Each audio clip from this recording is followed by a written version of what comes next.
سڵاو ئەوترێن سەحیحی بوخاری ڕاستترین کتێب لە مێژوودا لە دوای قورئانی پیرۆز. چێ ئەم حکمەی بۆ بوخاری دەرکرد؟ ئایا ئەکرێ ژیانی مرۆڤایەتی بە هەموو کات و زەمانێکیەوە لە ژێر هەژمونی یەک کتێبدا بێ؟ بینەرمان. ئەهلی سوننە لەسەر ئەوە هاوڕان کە دوای قورئان فەرموودەکانی پێغەمبەری ئیسلام سەرچاوەی دووەمی تەشریع و یاسادانانە لە کۆمەلگای ئیسلامیدا و لە زۆر حاڵەتیشدا ئەگەر کێشەیەک لە قورئاندا ئاماژەی بۆ نەکرابێت ئەوە حەدیثیان فەرموودە پلەی یەکەم وەردەگرێت. بەڵام پرسیارە سەرەکیەکە ئەوەیە کە فەرموودەی ڕاست کە لە کتێبی بوخاری و موسلیمدا بە شێوەیەکی سەرەکی کۆکراوەتەوە و ئەهلی سوننە پشتی پێدەبەستێ لە ڕووی کاتەوە نزیکەی 150 ساڵ دوای کۆچی دوای پێغەمبەر ئامادەکراوە چەندە لە ڕووی زانستیەوە متمانە پێکراوە. شێواز و مەرجەکانی کۆکردنەوەی فەرموودە چۆن بووە و لەکەیەوە ئەم سەرچاوەیە بووە بەژێدەری دووەم کە دوور بێ لە گومان. بەشێک لە زانایانی ئیسلام جەخت لەسەرەوە دەکەنەوە کە هەر کاتێک کتێبی فەرموودە کە بێگومان سەحیحی بوخاری و موسلیم بە پلەی یەکەم دێن لەگەڵ دەقی قورئان ناتەبا بێت و پێچەوانەی عەقلی سەلیم بێ ئەوا دەکرێت پشتی پێ نەبەسترێ و لە بەرامبەریشدا زانایانی ئەهلی سوننە مقڕن لەسەر ئەوەی هەرچی لە فەرموودە سەحیحەکاندا هات بێ بێ هیچ گومانێک ڕاستە و کارپێکردنی واجبە. دەپرسین بۆچی فەرموودە بە پلەی دووەمی تەشریعدا دەنرێت لە کاتێکدا قورئان پەیامی خودایە و ڕوونکردنەوەی هەموو شتێکە، لە کاتێکدا هەندێک لە فەرموودەکان بەتایبەتی لە سەحیحی بوخاری و موسلیمدا لەگەڵ زانست و بنەما سەرەکیەکانی عەقڵدا نەگونجێ چۆن دەتوانین مامەڵەیان لەگەڵدا بکەین؟ مامۆستا ئێمە باس لە بوخاریەکەین. بەڵێ تۆ پێتوانیە بڵین ئەهلی سوننە بەگشتی بوخاریان کردوتە سەر و عەیب، کردوانتە معسووم کە غەڵەت ناکات کە وەکو قورئان ڕاستە؟ بەسمان صحیحی بوخاری طبیعی لە سەردەمیانی عولەما بەڕێزەکانە ئەو هەشتا شەرحێکەوە صحیحی بوخاری کراوە کەسیان ئەو بابەتە باز ناکەن کە بوخاری معسوومە یاخود ئەو کتێبێکەوە بەفعلیش لەبەر ئەوەی لە ڕووی دقەتەوە و لە ڕووی مەرجەکانی ئیمامی بوخاری بۆ وەرگردنی فەرموودەی پێغەمبەری خوا عەلەیهی سەڵات وەسەلام پلەی یەکەمی پێدەدەن لە علمی فەرموودەیە و لە فەرموودەکانی پێغەمبەری خوای عەلەیهی سەڵات وەسەلام. ئەوشمان لەبیر نەچێ خۆ پێش ئیمامی بوخاریش کۆمەڵی خەڵکتر هەبوون فەرموودەی پێغەمبەریان کۆ کردبووە پێش ئیمام بۆنەوە معەمەری کوڕی ڕاشد جامعەیەکی هەیە، مسنەدێکی هەیە، مسنەدی ئیمامی ئەحمەدی کوڕی حەنبەل، مصنەفی عەبدوڕەزاقی سەنعانی کە شێخی شیوخی بوخاریە، ئەوانە هەمویان پێش ئیمامی بوخاری فەرموودەیان کۆ کردبووە. بۆیە ئێمە عیسمەت نادەینە پاڵ کتێبی ئیمامی بوخاری وەکو عیسمەتێک و کەوا وەکو قورئان وایە، بەڵام دەڵێن دوای قورئانی پیرۆز مەزدەری دووەمی ئیسلامە بۆ وەرگردنی فەرموودەکانی پێغەمبەری خوا عەلەیهی سەڵات وەسەلام. باش ئەگەر کەسێک ئیمانی بە بوخاری نەبێت لەماچی لەبارەوەڵێن ئەگەری وەکو شخص ئیمانی بە بوخاری نەبێ وەکو صحیحی بوخاری ئیمامی ابن حەزم ئیجماع ئەهێنێتەوە ئەفەرمێ هەر کەسێ ئیمانی بە سنەتی پێغەمبەر نەبێ عەلەیهی سەڵات وەسەلام زانایانی ئیسلام بە مسلمانی دانانە نوچێتە باری کوفرەوە. مامۆستا بمبورە من باس لە سنەتی پێغەمبەر ناکەم. صحیحی بوخاری جزئێکە لە سنەتی پێغەمبەری خوا عەلەیهی سەڵات وەسەلام. بۆ نمونە کەسێک تحقیقەکە لە بوخاری هەستەکە مەسەن دەیان حەدیثی تیا کە ئەمە ڕاست نییە قسەی پێغەمبەرە پێ بۆ ئەی سلمێنێک ئەمە قسەی پێغەمبەر ئەم قسەی جەنابەت لەم سەردەمەیە ئیستەوادەوتری ئەینا مێژووی ئیمامی بوخاری بخوێنەوە ئەوانەی کەواتانیان لێگردووە سێ کەسن چوار کەسن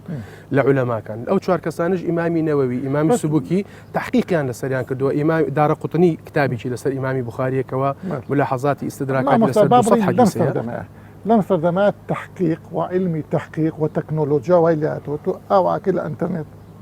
هەزاران حەدیث و ڕیوایات و مەتنە بۆ هێتە بەردەم زۆر بە ئاسانتر ئەتوانی لە ئێستا تحقیق بکەی نەک عالمێکی فەقیر تا کتێبێکی دەستکەوتوە حەو مەملەکەتی بڕیوە. مامۆستا فەرقەکە ئێمە لە علمی حەدیث ئەبێ ئاگادار بین. علمی حەدیث ئەبێ کەسێکی مختص لە علمی حەدیث قسە لە حەدیث بکە. ئەگەر کەسێکی مختص بێ لە علمی حەدیث ئەزانێ ئەرکی ئیمامی بوخاری لە سەردەمی خۆیە 1970 مامۆستا 1525 ڕاوی حەدیثەکانی هەبووە. ئەو مەرجانی کە ئیمامی بوخاری دووجا چووەتە شام، چووەتە مسر، چووەتە حیجاز، 6 ساڵ لە مەدینە مابووەتەوە. هەموو ئەمانە ئیمامی بوخاری مەرجەکانی خۆی تیا جێبەجێ کردو و فەرموودەکانی تەنقیح کردووە. کرد چۆتە شام وەک ئەوترێت زۆر لە ئەحادیثی بوخاری ڕیوایەت بە معنان یعنی ئەمە لەفظی پێغەمبەر نییە. نەخێر شتی وا کەس نەیوتووە لەو شڕاحانی کە هەشتا شەرحی کتێبی ئیمامی بوخاری هەیە ئیمامی ابن حەجەر کە دەستی پێ کردووە هەر بەگشتی لە حەدیثە نەک بەس تەنیا بوخاری ئەوە ئیمامی بوخاری خۆی جاری وا هەیە ئەگەر حەدیثێک چکم صحح عن النبي ئیمامی ئەحمەدی کوڕی حەنبەل 700,000 زیاتر لە حەدیثی پێغەمبەری جێراوەتەوە مێ بفەرقی مامۆستا جەنابەت کەسێکی شارەزای لە بواری دینە علەمایانی ئیمامی بوخاری بۆ صحیحەکەی ئاو هالیاتوە لەبەرەوەی ئەوەی کە لە پێغەمبەرەوە وەرگیرا بوو ئەوەی دانا لە صحیحەکەی بەڵام ئیمامی ئەحمەدی کوڕی حەنبەل بۆ نمونە ما صح عن النبي صلى الله عليه وسلم جێراوەتەوە لە پێغەمبەری خوا ئەوە بە معناکەیە وی ئیمامی بوخاری بە هیچ شێوازی ئەوانی ناو صحیحەکەیە دانەنا بابێمە سەر پرسیارێکتر کاتمان کەمە ئێستا لەم سەردەمەیە زۆر کۆمەڵێک ئەحادیث با نەڵێن زۆر سیرەکەن لەگەڵ علمی ئەم سەردەمە لەگەڵ ژیانی کۆمەڵایەتی و سیاسی و مافەکانی مرۆڤ و ئەمانە بە هیچ شوێک نایێتەوە من باس لە عیلماکەکەم مثلا ئەو حەدیثی کە باسیەوە کە ڕۆژ ئاوا بێچێتە بەردەمی خوا سوجدا ئەبا بەعانیکە ئەوێ هەڵبێتەوە لە ئێستا ئەمە ئەزین کە خۆر هەر ئاوا نابێت ئەسڵ بەو ئاسمانە بە خۆی سوورەتەوە بەڵێ مثلا حەودەنی خورما بخۆی لە ڕۆژێکە زەهرکارت تێناکە ئەمانە لەگەڵ عیلما بە هیچ شوێک نانەوە یەک ئێمە لەم سەردەمەیە کە جەنابەت قیاسی فرمودەکانی پێغەمبەری خوا بکە عەلەیهی سەڵات وەسەلام لە کتێبێکە کە 7,000 قسووری فرمودەی پێغەمبەری خوا عەلەیهی سەڵات وەسەلام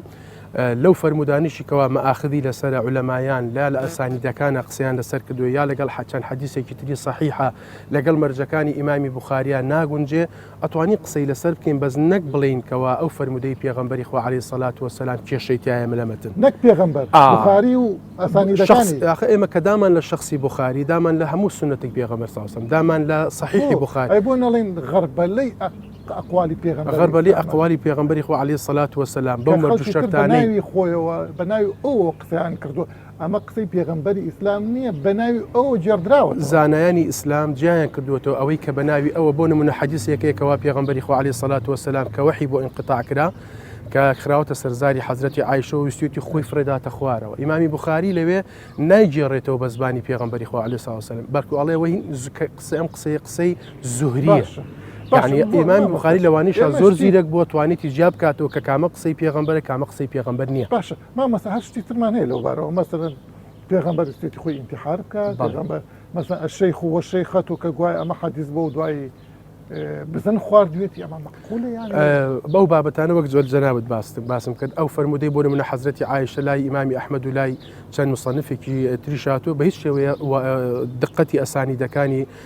لە عولەمایانی حەدیث وەکو پێی دەڵێن ئەوانە دقەتی سەحەتی نییە بۆی ئێمە دەتوانی بڵێ حەدیثانەوە حەدیثی بوخاریش بێ لە ئەسانیدەکان ئێمە جیاوازیە بکەین یەک جیاوازیە بەسێت ئێمە مشکلی ئەومان هەیە عالمی ئیسلامی تاکو ئێستاکە کێشێک تێکەڵ دەکەن کە ئێمە لای عولەمای حەدیث هەر حەدیثێ بە هەر ئیسنادێک هاتبێ ئەوان بە حەدیثی دادن بۆ نمونە ئینەمە الأعمال بالنیات ئەو سەحابەی کە جێڕایەتەوە لەو حەدیثەوە ئەو تابعی کە وەریگردووە 300 کەس لە تابعیەکەی وەرگردووە ئەو حەدیثە بە 300 حەدیث سێبە بەس ئەو متواترە متواتر ئەوە هیچ لە مەتنەکەیە بەڵام ئێمە لە ڕیوایەتەکەیە دەڵێن مامەسا بێمە سەر بابەتیشتر ئەوەی کە لەگەڵ مافی مرۆڤ و سیاسەتی نێودەوڵەتی ئەمڕۆ نایەتەوە یەک بۆ نمونە ومرت أن أقاتل الناس حتى يشهدوا أن لا إله إلا الله حديث مشهورك كجوا أبي بيغمبر شرط لقال أو على ما بكاتها من مسلمان بلى وأو حديثك جنابة فرمي بيغمبر إخوة عليه الصلاة والسلام إما بين صنفان كبنص حديث كان بيغمبر إخوة بيتش بشر لقال ناكل أو ذمية أو معاهدة أو فلانة أو كواتنها شرمان لقال هذا بيغمبر إخوة مقصدي أو حديثه هي لبلوي فرمودي ترمان هي بلى وقاتل الناس يعني هم عالم حتى قاتل الناس كاتك وأو كسانيك دين شر أهين بو إسلام لبري فلسفي إسلام شر كردنية بلكو دفاع كردنا أما تناقض بهيت شيء ويتناقضناك لقال فلسفي دينا لقال أو فرموداني ترى كيصدر فدني لذا من شان فرمودي كتري للصحاح ترايا باربشتي أم فرمودي إمامي بخاري وتوضيح ما بودر أكوي كفرمودكي بيغمبري يعني أما عموما وبيوستي بخصوصا بيوستي نا إما سندكي إمامي بخاري كما كمان لايا فرمودكي إمامي بخاري لا أسانيد تراها تو تقويق سكي إمامي بخاري دكا بويك ووانيا أو إسلاميكا تنها دفاع لخوي دكا هجومي سركسي ترناك لسر آينو بيرباوة شێواز و بنەماکانی کۆکردنەوەی فەرمودە و حەدیث چی بووە؟ چۆن توانراوە فەرمودە ڕاستەکان لە لاواز و ناڕاستەکان جیا بکرێنەوە؟ لەم نێوەندەدا ڕۆڵی موسلیم و بوخاری چی بووە و بۆچی ئەم دوانە وەک دوو کەسی پیرۆز وێ ناکراون لە مێژووی ئیسلامدا؟ ئەوترێ سونە سەرچاوی دومی ئیسلامە ئەم قسێ چه ئەسڵێکی هەیە بۆچی سونە ئەبێت سەرچاوی دومی ئیسلام بێت ئەسلی لە زمانی پێغەمبەرە صلی الله عليه وسلم چونکە پێغەمبەر صلی الله عليه وسلم کە ئیمامی معادی نارد لۆ یەمەن پێی فەرمووی بە چ حکمەکەی فەرمووی بکتابی اللهی فەرمووی فإن لم تجد ئەگەر نەبینیەوە لە قورئان يعني كتاب فەرمووی بسنة نبيه فإن لم تجد قال أجتهد رأيي باش أما روايتي شيء أو الرواية يعني رواية أو مشهورة للعلماء بخوي نجي أو أنا طبعا حديث متواتر نية بس أو طبعا بيرن ما تلقاه العلماء بالقبول يعني هن مشهور بوا للاي علماء زانيان أو وكو حديثي يعني أو اللي هاتي وكو متواترين مع يعني فبيغمبر صلى الله عليه وسلم كرازي بو بوكسي إمامي معاذ معنى يوي بيغمبر صلى الله عليه وسلم داينا بمصدر دوم بسرتساوي دوم لا الأحكام كاتان سنة بو معنى قوريه تدوين كرابو معاذ ثاني أو نا تدوين لبدايات بيغمبر صلى الله عليه وسلم معلومة كنهي كتب نسرتوا دعاء بيغمبر صلى الله عليه وسلم إذني دا نسرتوا هندك صحابش إذن وهب بيغمبر صلى الله عليه وسلم حتى للسيرة أفرمي هندك صحابة بيغمبر صلى الله عليه وسلم استثناء كدن لو نهيي اللي أقراب نسنوه مثلا طبعا ما هيش معنية لو كبرزت باسك نا عمر نا أبو بكر نا عثمان نا أصحاب هيك نا نسيتو نا نسيتو طبعا نا نسيتو والله بيوستيان بينبو أو كاتا زياتر اعتماديان لسل لبركردن بو باشا أجر مثلا لبركردن بو أي بخو قرآن يعني بو نسيو أو كاتا وقرآن محفوظة معجزة نافوتي بس حديثة فوتي شنكو معجزة نية بس زياتر أوان جرينجان بقرآن ده كواتا لبروي چونك قرآن للاي أوان لبروي چونك مصدرية كان بو أو لا يوان جرين كتير بو لا سنة طبعا يعني ما مسامة علين يا علماء علين بلى كحديث صحيح آحاد كيكس رواياتي كذبة بلى أو أبي إيش بيذكره وأما حديثي صحيح كأرين حديثي صحيح يكسر إما بخاري ومسلم هي تخيل ما يعني وكنت تروبش أو خلق واي خوي ناحية زانستي أوهانية حديثي صحيح خوي بابنية ببخاري وبمسلم يعني إمام البخاري بلى أخا ناري خيالي خلق واي نكو خوي حديثي صحيح تيا حديثي صحيح أو يا أفرمي ما رواه العدل الضابط عن مثله إلى منتهى من غير شذوذ ولا علة يعني بتصراني تيدانا بعدل ضابط همي حديث صحيحة وبخاري تيدا بخاري بخوي أفرمي إمامي بخاري عدل يعني شيء عدل يعني حالتي ظاهري إنساني باجبي درونك كابرايك خوا برزد بي خيانتي عن لين نديد بي اشتي خرابي عن لين نديد بي ظاهري إنساني أو كسلنا وأخنا منافقك النية بأمش تبخاتنا وإسلام أخذ ديار ما مصبح ناسيت يعني وكو مثلا علماء هبون وكو يحيى بن معين وأوانا يعني همو بشرة يعني ناسية بس ما مصبح أو جولك الخيال همو بشرة يعني ناسية يعني أواني إيش يعني مقصدهم لبشر أواني إيش يعني لحديث كده أواني نقلي حديث من هذا أصحابها بس يعني بتي علماء الصحابي هو كل من رأى النبي بس بيغمبري بي باشا تعريفي عام أو هذا باشا إما آتك معناه ومن من حولكم من الأعراب منافقون ومن أهل المدينة مرضوا على النفاق منافق لأهل المدينة توخل النفاق بس تنع الناس أي محمد حتى محمد يشكريتر بيغمبري خوايا وحي بها نازل أم كسانا منافقا إما شو زين أو صحابي يعني كي بيغمبر صلى الله عليه وسلم أي ناسين وصحابة يقودبو أخا أو يعني لبيشتر نيزاني بيشي وحي لو بدن يعني بنيدري بس دوا بمعلومي كتبه بيغمبر صلى الله عليه وسلم كمنافقة كان تشين دوام لناحية الصحابة ما أوي بنبول أو حذيفة كوريا معنا أويت بس خو بكسينا وحذيفة أما نازل أخا نيويز طبعا بيغمبر صلى الله عليه وسلم إذني ندابو بكزبري لبروي والنبي سوكا قضايا باطني نبي خلق اتهام بكري حتى دليلك نبي دليلي شيان نبو ظاهرا ناحية صحابة يعني بيناسي تايبت هي وبيناسي قشتي هي بيناسي قشتي أوي كهمو كسك بيغمبري دي صلى الله عليه وسلم بالصحابة هجمارة كري أول لناحية قشتي أما ناحية تايبتي صحابة أواني كملا زمي بيغمبري يعني كدي صلى الله عليه وسلم ودائم لقل أوا بمعنى تايبت أوانا صحابي كتوابع يعني أما مصطلح علمي حديث صحابي شون تعريفك لحديثه يعني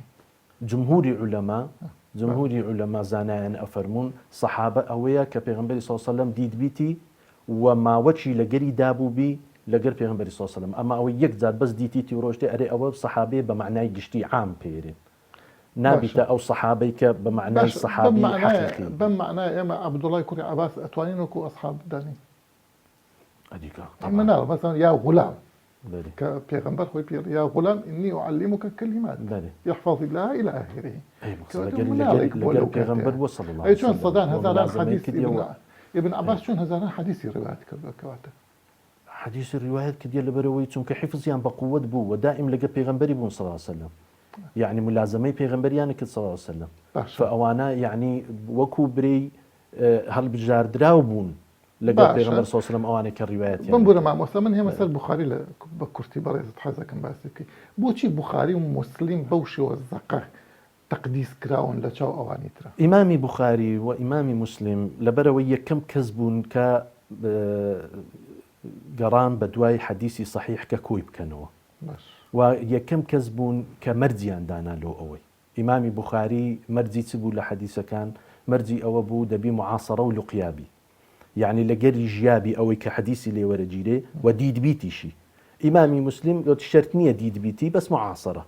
وإمامي بخاري لبرويتون كشيوي كوكردنوي حديثي اشتشي يعني تايبدبو حتى إمامي بخاري أفرمي يعني حلقاتي هبو حلقي نيزيكي هبو وحلقي دوري هبو حتى لحلقي نيزيكي ورقرت أو زا أقرنبا أو زا لدورتر أو زا لدورتر يعني أوا ويكت كتابكي زور بشيوية جوان دربسي ويعني كم أوابي بيتوا بخاري حديثي ضعيف تاعي أما وكو زانستي خومان حديثي ضعيف تداني باشا ما مثلا جملة ألباني قرت بله ألباني على بله بخاري حديثي ضعيف تاعي وبعضك نمونش يعني تو تنانت بلاريش لو أنا أقرأك على بخاري ضعيف شيخي ألباني براستي أو شتاني اللي ورناجي چونکە شيخي ألباني تناقضاتي زورة لا تناقضاتي زورة لهم بوه أحاديث كاني أو كتصحيحي كديا لا دي تضعيفي كديا عندك تضعيفي كديا دار قطنيش بهمان شتيشوا عليه نمديت يا إدارة قطني أو بري الحديث سيزا چونکە أوي كزانيان متفق لسروي كهمو حديث كاني ناو بخاري صحيحة كإمام البخاري بخوي أفرمي همو حديثي صحيح لكن من نية بلام أوي ككوم كرديته وهمي صحيح ململانێ سیاسی و مەزهەبیەکان چەندە کاریگەریان لەسەر هەڵاواردنی فەرموودە هەبووە و ئیجتیهاد و ڕوانگەی مرۆیی چەندە بەسەر کۆکردنەوەی فەرموودەدا ڕەنگی داوەتەوە لەم سۆنگەیەوە دەتوانین بڵێین هەموو فەرموودەکان بەڕەهای ڕاستن مامۆستا بخاری لە سەدەی سێهەمی کۆچیە دەستەکان بە ئیش 1994 لە دایگەبێ لە 250 وەفاتەکان لە سەدەی سێمە ئیشەکە ئەو سیاقە مێژوویی کە بخاری تیا پەروەردە ئەبێ 200 ساڵ پێش لە دایکبوونی خۆی پێغەمبەری ئیسلام وەفاتی کردو ئەو لەم ماوەیە کە ئیشەکەت طبعا مێژوویی کەڵەکە بووی لە حەدیث و ئەو شتانە لە بەردەمایە پێت وایە ئەو سیاقە سیاقێکی تەندروست بووە کە ئەو ئیشی تیا کردو بخاری وەک وتان 1994 کۆچی لە دایک بووە ماوەی 100 ساڵ دوای کۆچی پێغەمبەر باوەڵێن 100 ساڵی کۆچی تێپەڕیوە هێشتا حەدیث گۆتە زارکەی پێوەکراوە بە شێوەی زارەکی دەستا و دەست کراوە لە دوای سەقافەتێکی زارەکی بووە بەڵێ سەقافەتێکی زارەکی بووە عومەری کوڕی عەبدولعەزیز لە خەلافەتی خۆی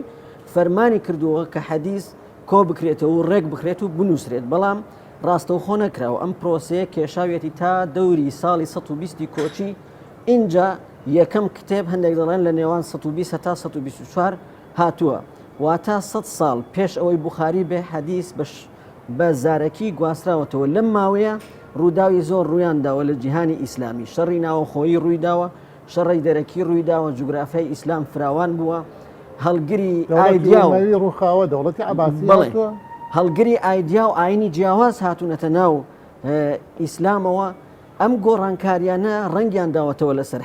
حەدیث فەرموودەکانی پێغەمبەر ئەجەندای سیاسی تێکەڵ بووە بخاری خۆشی هەر عەرەب نەبوو یانی هەر لەو قەومە تازانە بۆ کاتونەتە بەڵێ ئەوەش بەڵگەیەکی ترە لەسەر ئەو ڕووداوانە حەدیث ئەجەندای سیاسی تێکەڵ بووە ئەجەندای مەزهەبی تێکەڵ بووە ئەجەندای بازرگانی تێکەڵ بووە ئەجەندای نەتەوەی تێکەڵ بووە ئەجەندای شەڕی ئایدۆلۆژی ئاینەکان ئەمانە هەمویان حەدیث لەم بوارە هەمویان تەوزیف کراوە و کاریگەری دروست کردووە. کاتێک بوخاری هاتووە اینجا 70 ساڵ تێپەڕیەوە بەسەر نووسینەوەی حەدیث و کۆکردنەوەی ئەم هەموو گرفتانە جێگیان گرتووە لە حەدیثدا. بوخاری چاوی بەسەر ئەم هەموو کەڵەکەی بواری فەرموودە هەڵهێناوە. ئێمە سێ جۆر گرفتمان هەیە لە بواری حەدیث بەگشتی. جۆری یەکەم ئەو گرفتانەیە کە لە گێڕانەوە و کۆکردنەوە و نووسینەوە و دۆکیۆمنتکردنی حەدیثدا هەیە. حەدیث بە مانە ڕیوایەت کراوە، یعنی بە دەگمەن حەدیث هەیە بە دەقی خۆی قسەی پێغەمبەر بە مانە ڕیوایەت کراوە. بوخاری شوای کردو مەبەستە چێ لە حەدیث بە مانە بینەر. بوخاری ئەو حەدیثانەی نەقل کردووە کە لە دەمی خەڵکەوە بیستوێتی، بەڵام ئەو کەسەی یەکەم کە لە پێغەمبەرەوە بیستوێتی هەمان قسەی پێغەمبەری بە دەقی خۆی نەگێڕاوەتەوە، بە مانە ڕیوایەتی کردووە و هەمووشیان ئەوە بە جیاواز ئەزانن کە قورئان دەقا و دەقی کەلیماتەکانی پێغەمبەر خۆی نییە. نەخێر. ئەی بوخاریش خۆی وای کردووە یا یەکەم کەس کە ئەسحابە نوایان کردو. بوخاری هاتووە بە هەمان میتۆدی فەرمودەناسانی پێش خۆی کاری کردووە. تەنها ئەوەی بوخاری زیادی کردووە،